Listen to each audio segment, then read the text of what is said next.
বলি, আপনি অনেক আগে থেকে টক শো করেন, কেন যেন আপনি আমাকে ডাকতেন না, বা আমারও আশা হয়নি। যদিও আমি প্রচুর টক শো করি তখন 24-এর 23-এ 22-এ। তো আমার এক আমি ওইটারই উত্তর, এই উত্তরটা পেয়ে যাবেন ওই কারণে। আমার এক ছেলে বারবার বলতো, আপনি হাসিনা আপাকে নক করেন না কেন? তাই আমি বললাম যে নক করে লিস্টে ঢুকতে হবে কেন? Time will come, will be together.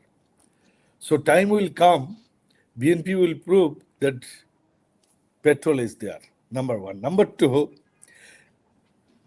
আপনি কি রাস্তাঘাটে গাড়ি দেখছেন? আমরা কি গাড়ি চালাচ্ছি? সবাই কি গাড়ি চলছে? মোটরসাইকেল চলছে? বাস চলছে? বোরোর ক্ষেতে কি পানি যাচ্ছে?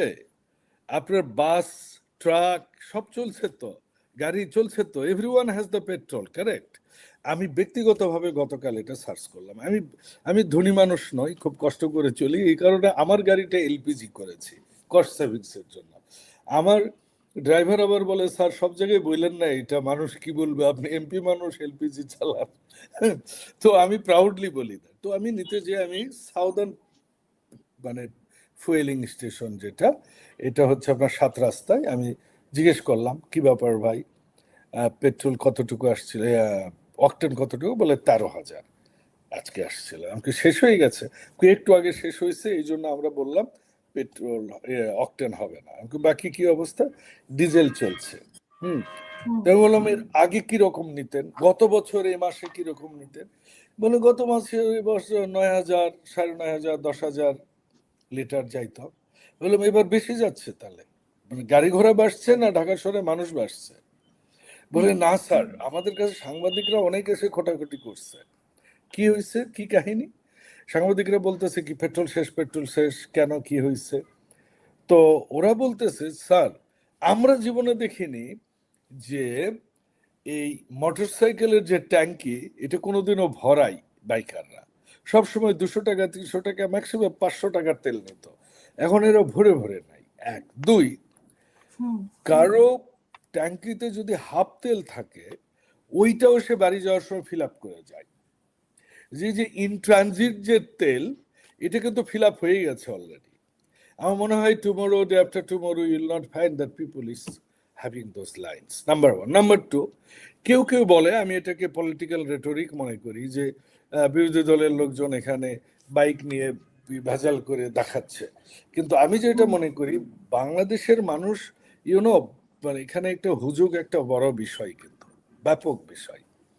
এবং সেই হুজুগ, ওই যে বটবাহিনী আপনারটাতে নক করেন, এই জন্য আপনি খুব, আপনার ভিউ খুব বেশি হয় না। আমি দেখি আপনাকে, আপনার ফেসবুকও দেখি, আপনার এই টেবিল টকের ইয়েও দেখি, ভিউ কিন্তু খুব বেশি হয় না, কারণ বটবাহিনী আপনি পালেননি। ঠিক আছে? তো এটার কিছুটা সত্যতাও আছে, কারণ আপনার মতো একটা জনপ্রিয় ইয়ে যখন দেখি যে খুব ভিউ হচ্ছে না, যেটা হবার কথা।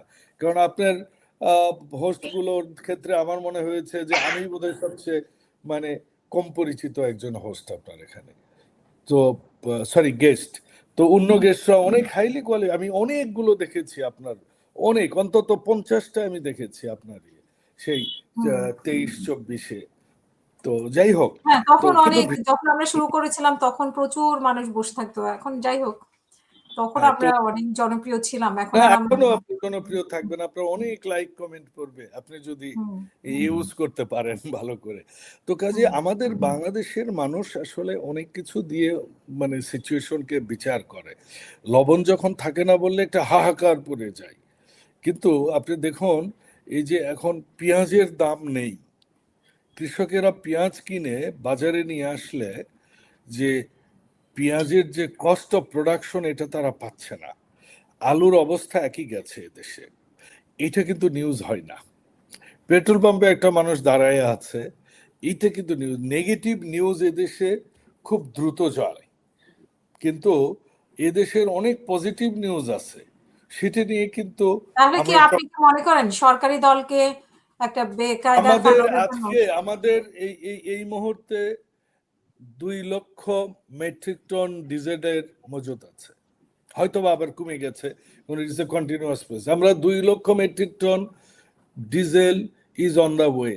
আমরা 50,000 মেট্রিক টন আমরা অকটেন বাইরে থেকে আনছি, যদিও অকটেন আমাদের নিজেদের, কিন্তু যেহেতু ডিমান্ড বেড়ে গেছে, টু ফিলফিল দ্য ডিমান্ড। এবং আমি আপনার মাধ্যমে আমি দায়িত্ব নিয়ে বলছি, একজন সরকারি দলের পার্লামেন্ট মেম্বার হিসেবে বলছি, এপ্রিলেও তেলের দাম বাড়বে না। আপনি লন্ডনে বাড়তে পারে, আমাদের বাড়বে না। এবং সরকার অনেক প্রকারের অল্টারনেটিভ সোর্স করছেন, এবং যে সোর্সগুলো সত্যিই খুব, আমি নিজে দেখেও খুব অভিভূত হয়েছি। Credit goes to of course the জ্বালানি মিনিস্টার, যে স্পেশালি বোথ আর ভেরি কোয়ালিফাইড, অনিন্দ্য ইসলাম অমিত এবং আমাদের উত্তরাঞ্চলের গর্ব আরেকজন মন্ত্রী, বিদ্যুৎ মন্ত্রী সালাউদ্দিন, সরি, মিস্টার টুকু। মাহমুদ কি যেন, যাই হোক, টুকু ভাই বলি আমরা। তো তারা খুবই অল্টারনেটিভ এবং দারুণ দারুণ সোর্সিং তারা করেছে। সো আচ্ছা। LPG, diesel by the by, বড় মৌসুমে ডিজেল খুব ভালোভাবে যাচ্ছে এবং প্রায় 70% সেচ হয়ে গেছে ইতিমধ্যে। না, আমি আরেকটা প্রশ্ন করছিলাম যে আপনাদের পররাষ্ট্রমন্ত্রী কোথায়, আপনাদের তারপরে পররাষ্ট্র প্রতিমন্ত্রী মিডল ইস্টের ব্যাপারে, আমাদের যে প্রবাসী ভাইরা আছে তাদের ব্যাপারে সরকারের কোনো বক্তব্য নেই কেন? তারা তো একটা ক্রাইসিসের মধ্যে আছে এবং আরো ক্রাইসিসে পড়বে যুদ্ধ থেমে গেলে। তাদের ব্যাপারে সরকারের বক্তব্য আমরা কি? ভাইরে, আমি তো গাঁয়ের নেতা, আপনি আমাকে পররাষ্ট্রনীতি নিয়ে জিজ্ঞেস করেছেন। হ্যাঁ, আমি যেহেতু আশা করব যে আপনারা উঠাবেন।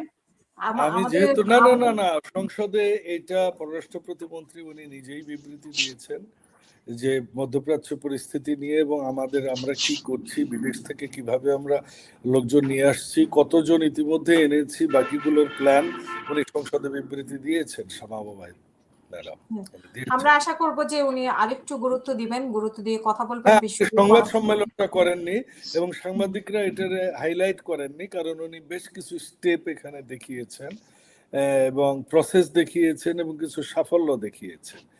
বরঞ্চ আমি মনে করছি, আমি আপনাকে কমপ্লিমেন্ট করি সরকারের বিরুদ্ধেই, সেটা হচ্ছে আমাদের যে 15 জন যে এই যে বেকার ছেলেরা চাকরি নেওয়ার জন্য ভূমধ্যসাগর থেকে যে তাদের উদ্ধার করলো, এইটা নিয়ে আমাদের ব্যাপক আলোচনা হওয়া উচিত। এটাই বাংলাদেশের এই মুহূর্তের ফোকলা অর্থনীতির বেস, যে মানুষরা কেন বিদেশে যায়। আমি তো 15-20 বছর বিদেশে চাকরি করেছি, টপ লেভেলের মাল্টিন্যাশনাল কোম্পানিতে। I was a country head for approximate 20 countries, but I saw the laborers are working, it's not actually adding value for their family. তারা যাওয়ার সময় গরু বিক্রি করে, জমি বিক্রি করে, দালালকে টাকা দেয়, হাই রেটে যায়, যাওয়ার পর তারা, আপনি দেখছেন, আপনার লন্ডনে হয়তো চোখে পড়েছে, খুবই লো লেভেলের কাজ করে। না, আমি তো ইউরোপে যাই, ইউরোপে গিয়ে আমি শুনি, ওদের সাথে আমি কথা বলি, ওদের অনেক কষ্ট। ইভেন ওরা শুধু এই আমাদের যেটা দরকার, যাওয়ার পরে ওরা হয়ে মারা যায়, মানে আত্মহত্যা করে, কারণ তারা এভাবে যেতে পারলেও তারা কয়েক বছর সার্ভাইভ করতে পারে না, মানে তারা কাজ পায় না, তারা বাসা ভাড়া পায় না, এরপরে অনেকে আত্মহত্যাও করে। এভাবে অনেকে উদাহরণ আমি দেখেছি, আমি ইউরোপের বিভিন্ন জায়গায় গিয়ে আমি কথা বলে শুনেছি ওদের সাথে। তো শেষ করবেন শাহিন ভাই।